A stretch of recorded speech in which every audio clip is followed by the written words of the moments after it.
Ng'ayogerako eri bannamawulire akulira akakiiko akaateekebwawo omukulembeze w'eggwanga okulwanyisa obuli bw'enguzi n'obulyake aka Anti-Corruption Unity, Lieutenant Colonel Edith Nakalema agamba nti beewaddeyo okukolera awamu ne poliisi okusobola okufuna abafere bano nga kati baakakwata abantu 19 mu bbanga lya myezi 2. Spokesperson KMP here is about to show you those that are before courts of law, those that are under investigations, those that have already been convicted and sentenced, because that mandate lies with the police forces. I don't have the mandate to display people whether they are suspects or already sentenced, but we work, like I said in my statement, we work with the Uganda police in trying to eliminate the corrupt from our pub.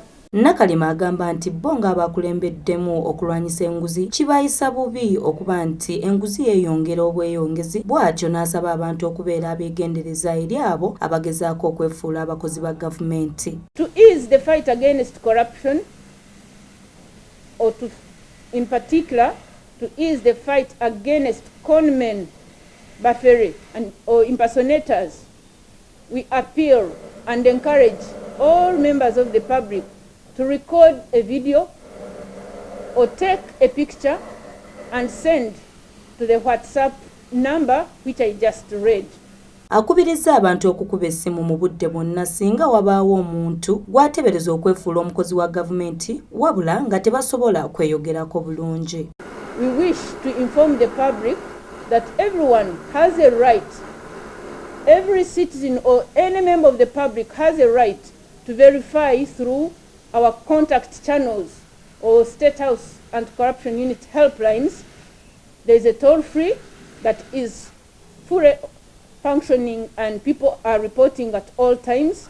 And this toll-free number is on all networks and it is 0800-202-500. Asuubiza nga bwe bali abeetegefu okukwata buli muli wa nguzi n'agiwa kubanga bakolaganira ddala ne poliisi. We are here to assure the public that State House Anti-Corruption Unit has zero tolerance to all forms of corruption and particularly extortion, bribery and fraud. To those corrupt and dishonest persons who continue to dupe the public, be warned and stand warned indeed that the long arm of the law will soon catch up with you.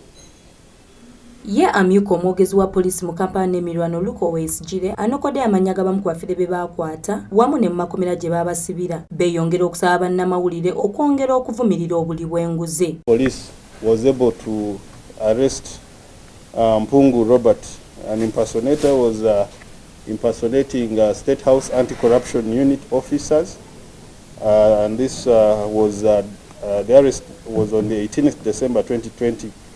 He was taken to courts of law and later on convicted and sentenced to 1 year, and is currently serving his sentence in Chitale.